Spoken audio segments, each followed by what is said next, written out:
अली हसैन साहब, क्योंकि इस साल जो हमारे पास फिस्कल स्पेस है ना होने के बराबर है, जो टारगेट रखा जाएगा 9,200 अरब रुपए का है टैक्स का, 7,000 या 7,500 तकरीबन तो आपकी डेट सर्विसिंग में चले जाएंगे, इंटरेस्ट पेमेंट में, तो बचा क्या पीछे? और फिर आप ऑब्वियसली डिविजिबल पूल में जाएंगे, प्रोविंसेस को बांटेंगे, डिफेंस बजट है, चला जाएगा। हाँ तो चला ही जाएगा। तो क्या करें? और ये हम देख रहे हैं ना, एग्रीकल्चर सेक्टर इनकम है, वहाँ पे टैक्स नहीं है।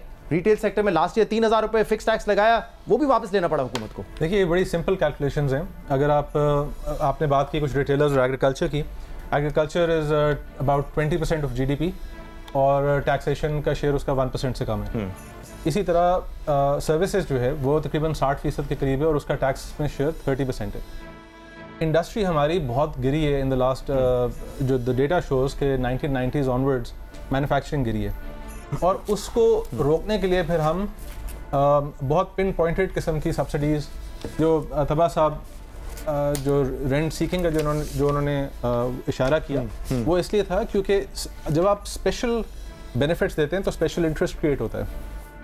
वो and it's very simple, right? So professionals की उन्होंने बात की, उस पर हम वापस आ सकते हैं। पाकिस्तान में IITs नहीं है अनफॉर्चुनेटली, जो यहाँ से पैदावार क्रिएट हो, CEOs की, अल्लाह करे किसी दिन हो जाए।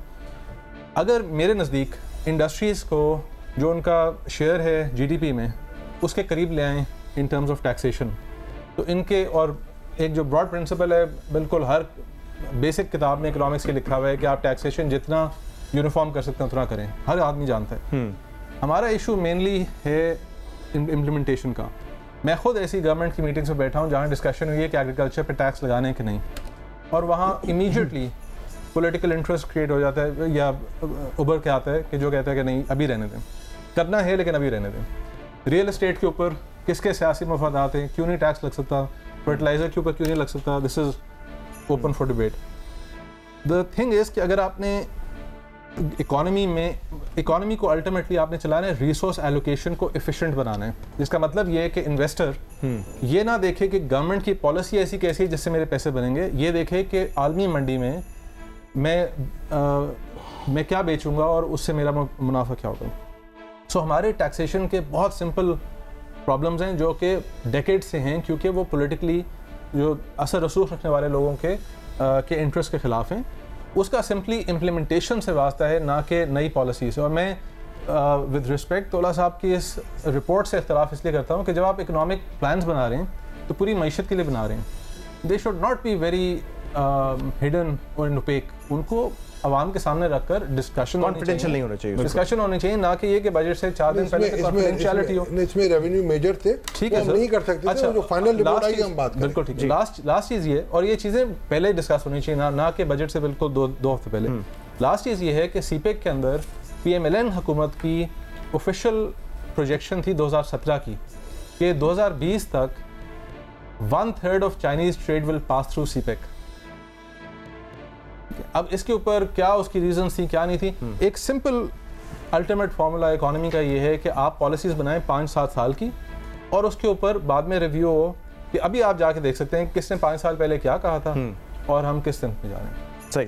तो तबा साहब, इसमें एक इशू ये आता है, और हम देखते हैं हर बजट से पहले मुख्तलिफ इंडस्ट्रीज जाती हैं निगोशिएट करने के लिए फाइनेंस मिनिस्ट्री से। उनका आर्ग्यूमेंट ये है कि इंडस्ट्री पहले टैक्स दे रही है, सर्विसेज सेक्टर पहले टैक्स दे रहा है, हम पे टैक्स ना लगाएं, जो टैक्स नेट में नहीं है उनको लेकर आएँ।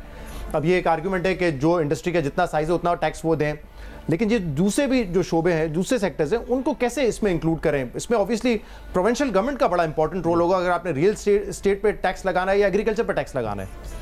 शहजाद, देखिए हम बात करते हैं कि GDP टर्म से पाकिस्तान की इकॉनमी जो 325 बिलियन की है, और अगर 10% टैक्स कलेक्ट करें तो तकरीबन 9 ट्रिलियन बन जाता है। 9% रफली, अब तो उससे भी शायद कम हो जाए। हाँ जी। हम फिर कहते हैं कि पाकिस्तान की जो पैरेलल इकॉनमी है, मतलब हर आदमी का एक एस्टिमेट है, किसी के पास कोई एक्यूरेट नंबर नहीं है मेरे ख्याल में, वो 50% से लेके 100% की बातें हो रही होती हैं। अगर वो भी हम शामिल कर लें ना, तो बताइए कि आपको टैक्स टू GDP जो है वो मेरे ख्याल में 5% भी नहीं है। अगर आप पैरेलल इकोनॉमी को आप जमा कर लें अपनी ऑफिशियल इकोनॉमी में, उसके बाद आप 9 ट्रिलियन का अगर आप, क्योंकि वो बिल्कुल ही टैक्स नेट में ही नहीं है, नेट में ही नहीं है, तो मेरे ख्याल में पाकिस्तान में जो सबसे बड़ा जो फ्लॉ है ना, कि हम इतनी हायर टैक्सेशन की तरफ चले जाते हैं कि लोग उसको अवॉइड करते हैं। दुनिया में थ्योरीज हैं कि आप लो टैक्सेशन रखें बट ब्रॉड बेस्ड आप रखें।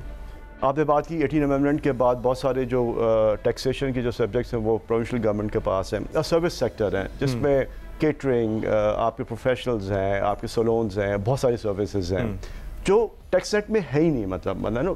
और अगर आप 17% उस पर टैक्स रखेंगे और फिर उस पर आप कहेंगे कि उनको आप इनकम टैक्स भी दें, तो कोई भी आदमी डॉक्यूमेंटेशन की तरफ नहीं जाएगा। नंबर 2, एक ट्रस्ट डेफिसिट है। गवर्नमेंट कमिट कुछ और करती है, जब टैक्स टारगेट पूरा नहीं होता तो वो सारी कमिटमेंट्स वो भूल जाती हैं और वो नई टैक्सेशन की तरफ आ जाती हैं। मैं एक एग्जांपल देना चाहता हूँ कि जब बाहर की जब एसेट्स की जब ये डिक्लेरेशन हुई थी, उन्होंने कमिट किया था कि जो इनकम है आप उस पर कमाएंगे उस पर 15% टैक्स देंगे, इसके अलावा कोई भी नया आप पे टैक्स नहीं लगेगा। पिछली बजट में इन्होंने CVT लगा दिया 1%। तो जो कमिटमेंट जिसकी वजह से लोग टैक्स रेट में नहीं आते, इनको ये पता है कि इवन अगर आज आप लो बेस भी रखेंगे ना, लोगों को इतना बड़ा ट्रस्ट डेफिसिट है कि आज आप ले आएंगे इनको टैक्स रेट में, कल वो आप इनको कहेंगे कि अब आप 5 नहीं आप 10% या 15% आप टैक्स दें। तो सबसे पहले तो गवर्नमेंट को करना चाहिए कि लोगों को कहें और इनकी अपनी कमिटमेंट हो जो कि ऑनरेबल कमिटमेंट हो, कि जो वो कहें और सब्सिक्वेंटली जो भी गवर्नमेंट इन पावर हो वो उसको वो करें, ताकि डॉक्यूमेंटेशन का खौफ ना हो कि बाद में टारगेट किया जाएगा। देखिए, अब मैंने आपको कहा कि पाकिस्तान के अंदर इतना बड़ा सर्विस सेक्टर है, मेरे ख्याल 30-40% आई थिंक GDP का तकरीबन कंट्रीब्यूशन जो मेरे ख्याल सर्विस सेक्टर है 40। अच्छा, इसके आपको मैं एग्जांपल देता हूँ कि जब कोविड पीरियड था और पाकिस्तान में बहुत सारी सर्विसेज बंद हो गई थी, खासतौर पर ये जितने भी हैं, तो उस वक्त कोई टैक्स कलेक्शन में बहुत ज़्यादा डिक्लाइन नहीं आया था सर्विस सेक्टर से, वो मैन्युफैक्चरिंग की वजह से। इसका मतलब ये कि वो टैक्स रेट में है ही नहीं। अगर आप 5% टैक्स कर दें, जिसमें 3% सेल टैक्स और 2% with holding, full and final, एक आदमी की दुकान है जो वो चाहे वो सलोन है जो भी है, मतलब मैं कह रहा हूँ कि मतलब इतने सारे कराची में मैं कह रहा हूँ कोई हज़ारों ब्यूटी सलोन है, अगर वो रेवेन्यू में 5% है full and final sale tax मिला के, तो लोग टैक्स रेट में आने के लिए तैयार भी हो जाएंगे। फिर जो आदमी रसीद लेता है उनसे, जैसे मैं अगर जाता हूँ मैं उनसे रसीद लेता हूँ, तो इसका 1% उनको भी आप उसमें एडजस्टमेंट दे दें अपने टैक्स नेट के अंदर, ताकि लोग आएँ टैक्स नेट के अंदर। दूसरा जो प्रॉब्लम है कि एग्रीकल्चर पे टैक्स भले ना हो, बट जो मिडिल मैन है, जो फार्म से लेके जो मार्केट तक जो पैसे कमा रहे हैं, जो होलसेलर्स हैं, उनको अब क्यों नहीं टैक्स आते? एग्रीकल्चर को हमें प्रोटेक्ट करना चाहिए और हमारी ज़रूरत भी है कि हमारी अपनी फूड सिक्योरिटी और अपनी आउटपुट जो बढ़ती रहे। तो भले अगर आपने एक्सेप्शनली इनको आपने नहीं भी लाना टैक्स रेट में, बट जो मिडिल मैन है उनको आप डेफिनेटली टैक्स रेट में लेकर आएँ। बट ब्रॉड बेस जब तक आप टैक्स पे नहीं आएंगे, और पाकिस्तान का पोटेंशियल मेरे ख्याल में, मैं खुद उस दिन मैंने अपना फाइनेंस मिनिस्टर साहब कि Pakistan can easily crack 50 billion if there is a will and there is administrative proper policy, और कोई हरासमेंट नहीं होनी चाहिए, कोई ब्लैकमेलिंग नहीं होनी चाहिए, तो डेफिनेटली आहिस्ता आहिस्ता ये टैक्स नेट बढ़ सकता है। एक अरसे से सोच साहब ये तमाम बातें जो इस वक्त हो रही हैं कि किस किस सेक्टर को आपने टैक्स नेट में लाना है, ये हो रही हैं, लेकिन वही इश्यूज आते हैं कि ट्रस्ट नहीं है हुकूमत के साथ, FBR के साथ, डॉक्यूमेंटेशन से लोग घबरा रहे हैं, फिर यही जो टैक्स एग्जेम्पशंस मांगी जाती हैं। मतलब अब तो टाइम हमारे पास है ही नहीं ना, स्पेस ही नहीं हमारे पास, 9000 अरब इकट्ठा करके भी हम कुछ नहीं कर पाएंगे। लेकिन शहजाद, ये अगर कोई कहता है कि पाकिस्तान में टैक्स ज़्यादा है या मुझ पर टैक्स ज़्यादा है, तो आई थिंक वो मिस स्टेटमेंट है। लेकिन ये पिक एंड चूज़ तो हम कर सकते हैं कि 200 ममालिक में से 6 ममालिक हमने ले लिए जिसमें 15% है और हम कह रहे हैं, लेकिन पाकिस्तानी कौम बज़ाते खुद टैक्स नहीं देना चाहती। ट्रस्ट आ भी जाए, लेकिन ये अली टब्बा हमारे आदत ही नहीं है। मैं आपको बताऊं, ये मुस्लिम लीग की गवर्नमेंट ने 98 में आजमाया था, जब उनको 2/3 मेजॉरिटी मिली थी, एक बहुत फील गुड फैक्टर था, ठीक है। जो अली जो कह रहे हैं उससे मुख्तलिफ है। उन्होंने टैक्स कम कर दिए थे, GST कम कर दी थी, फिस्कल डेफिसिट बढ़ गया। तो ये कहना कि हम टैक्स कम कर दें और ट्रस्ट डेफिसिट हटा दें तो टैक्स बढ़ जाएगा, ये ट्राइड टेस्टेड एंड फेल्ड है, नंबर 1। नंबर 2, देखें इसमें कोई दो राय नहीं है कि एग्रीकल्चर पे टैक्स होना चाहिए, रियल इस्टेट पे टैक्स होना चाहिए, होल सेल पे, मगर ये जो आपने जो आदाद शुमार भेजे हैं ये PBC के हैं। आपको पता है PBC क्या है, उनका व्यू जितना भी बहुत ही अच्छा होता है बट वो इंडिपेंडेंट नहीं हो सकता है। तो मैं अशफाक साहब की बहुत सारी बात से इख्तलाफ करता हूँ, मगर इस बात से सपोर्ट करता हूँ कि ये जो स्टैटिस्टिक्स है ना, इसको ऑन फेस ऑफ इट नहीं देखना चाहिए। मेरे ख्याल में जो मुल्क की हालात हैं, जो GDP to tax to GDP ratio है, उसमें मुझे ये आर्ग्यू नहीं करना चाहिए कि चूँकि होल सेलर नहीं दे रहा तो मैं भी अपना टैक्स नहीं दूंगा।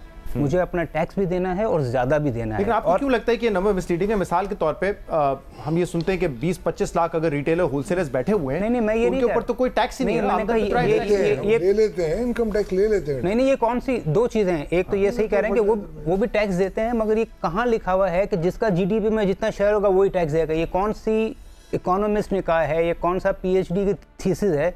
ये कहीं नहीं कहा, ये एक अंदाज़ा है, ठीक है। आपका घर है 500 गज का, इनका घर है 500 गज का, आपका घर कोई और इलाके में, इनका घर कोई और इलाके में, तो कहाँ लिखा हुआ है कि tax? All incomes should be equally taxed. It has to be tax, it has to be tax. मगर ये मेरा बहाना नहीं है कि मैं टैक्स इसलिए चोरी करूंगा क्योंकि मेरे सामने जो रिटेलर है वो टैक्स नहीं देता। ये कहीं का इंसाफ नहीं है, नंबर 1। नंबर 2, जिस हालात से मुल्क गुजर रहा है उसमें तो मेरा फर्ज है कि अगर कोई और चोरी कर रहा है तो मुझे चोरी भी नहीं करनी और मुझे टैक्स भी देना और ज़्यादा भी देना है। और मैं आपको बता दूं, यहाँ अली ने कहा कि मदर ऑफ ऑल इविल्स है करंट अकाउंट डेफिसिट। सब grand mother of all evils है फिस्कल डेफिसिट। जो पाकिस्तान का जो इशू है ना आज 6 साल से पिछले हम 6 से 8% का फिस्कल डेफिसिट कर रहे हैं।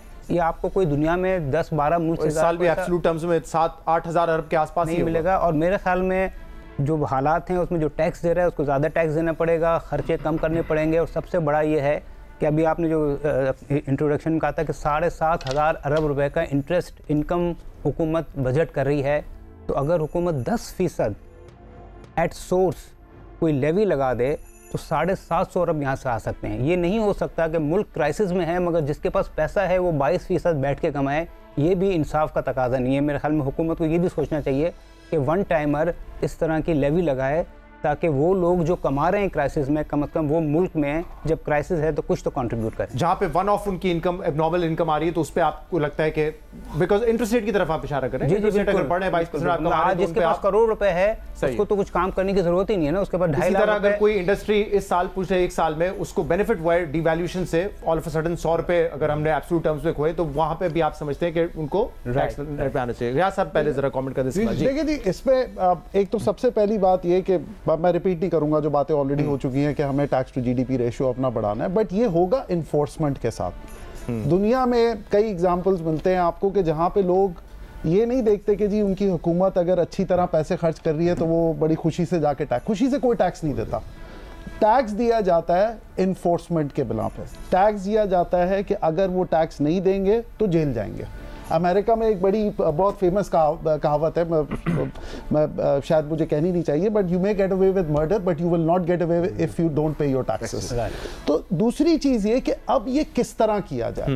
देखिए, इसमें जो की है वो आपने करना है अपनी इकोनॉमी को डॉक्यूमेंट। आपके पास टेक्नोलॉजी इंफ्रास्ट्रक्चर मौजूद अब हैं जो कि ये इनेबल कर सके। नादरा का सिस्टम बहुत इफेक्टिव है। सुनते हुए आ रहे हैं आपका टेलीफोन रिकॉर्ड, आपका ट्रैवल रिकॉर्ड, बहुत सारी Shahzad, it comes down to political will then.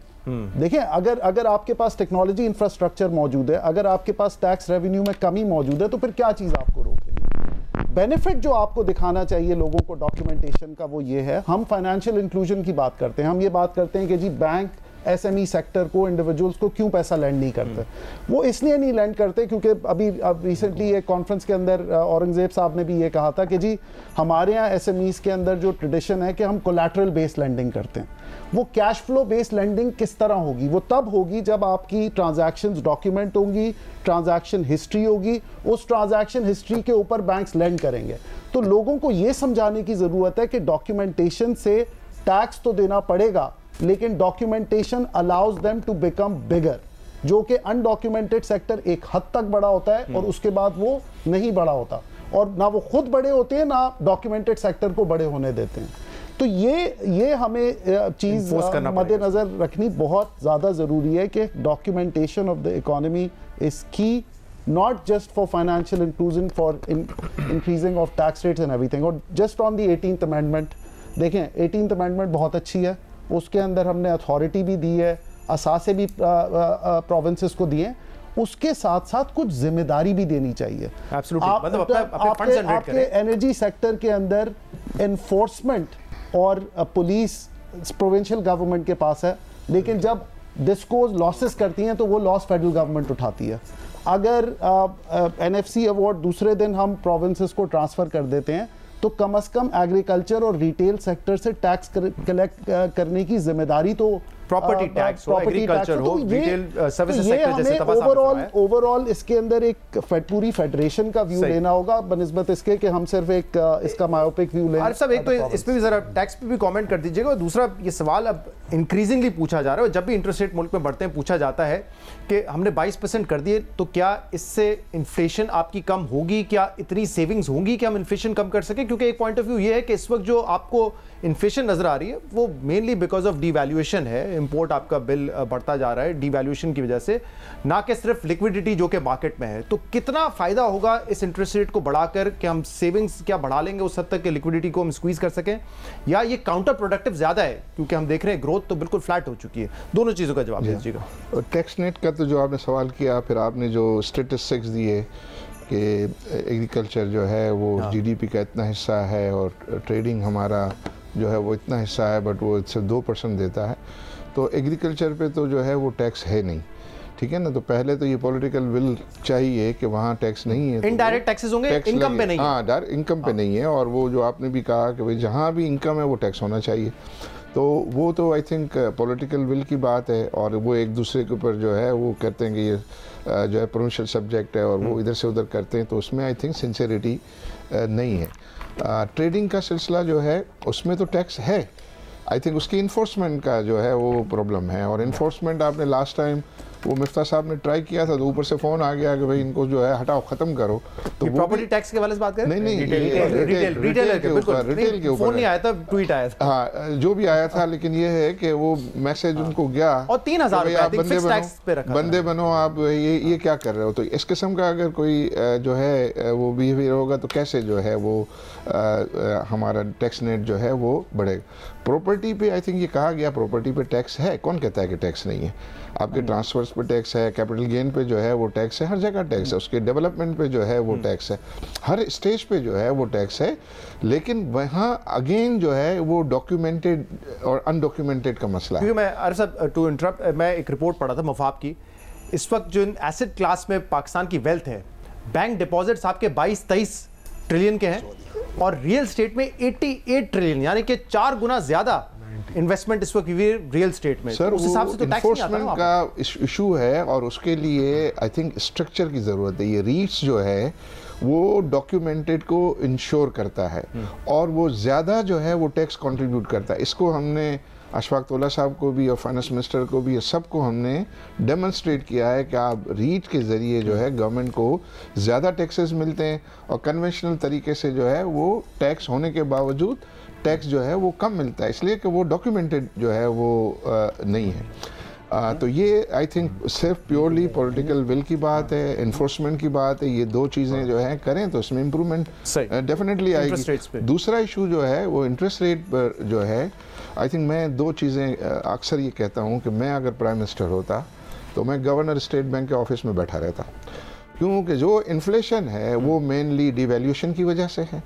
रुपए आप देखें ना, हमारी कमोडिटी प्राइस से हम सुपर साइकिल की बात कर रहे थे, वो सब नीचे आ गई हैं, लेकिन चूंकि हमारा रुपया वीक हो गया, हमारे यहाँ हम देख ही नहीं रहे कि कोई रिलीफ जो है वो मिल रहा हो।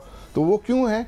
मेनली जो है वो ये कि रुपया हमारा वीक हो गया और इन्फ्लेशन जो है उसकी वजह से है, और आवाम को जो तकलीफ़ है, बड़ी तकलीफ़ वो जो है वो इन्फ्लेशन की वजह से है। दूसरा जो इशू है कि भाई इंटरेस्ट रेट जो है और ये रुपए की वैल्यू को जो है वो डिफेंड करना बड़ा ज़रूरी है। हमारे कहते हैं जाने दो, 300 जाने दो, 400 जाने दो, 500, आम आदमी जो है वो नहीं इसको सस्टेन कर सकेगा। एक लिमिट जो है होता है, उसको मैनेज करना होता है। दूसरा जो इंटरेस्ट रेट है, इंटरेस्ट रेट को जो है सबसे बड़ा विक्टिम खुद गवर्नमेंट है। ये आप जो अभी बात आप कर रहे थे, नंबर्स जो है वो आप दे रहे थे कि इतना जो है जितनी भी इन्होंने एडिशनल रेवेन्यू जो है इकट्ठा किया इस साल, उससे ज़्यादा जो है वो डेट सर्विसिंग में खप गया। और ये भी अगर नहीं करेंगे इस दफ़ा भी तो ठीक नहीं। और ये इंटरेस्ट रेट बढ़ाने से कोई महंगाई के ऊपर जो है किसी किस्म का कोई रिलीफ नहीं आता है। ये गलत जो है वो पाकिस्तान के लिए तो एटलीस्ट वो गलत थ्योरी जो है वो साबित हो। बिजनेसेस सब जो है वो सुकर रहे, अनसस्टेनेबल हो गया बिजनेसेस के लिए। उससे बेरोज़गारी जो है वो बढ़ेगी और वो सोशल प्रॉब्लम्स और ज़्यादा बढ़ेंगे। तो गवर्नमेंट को ज़रूरत इस बात की है कि वो इंटरेस्ट रेट को नीचे लाने के लिए इक़दाम करे और रुपए की वैल्यू को जो है वो डिफेंड करने के लिए इक़दाम। ठीक, एक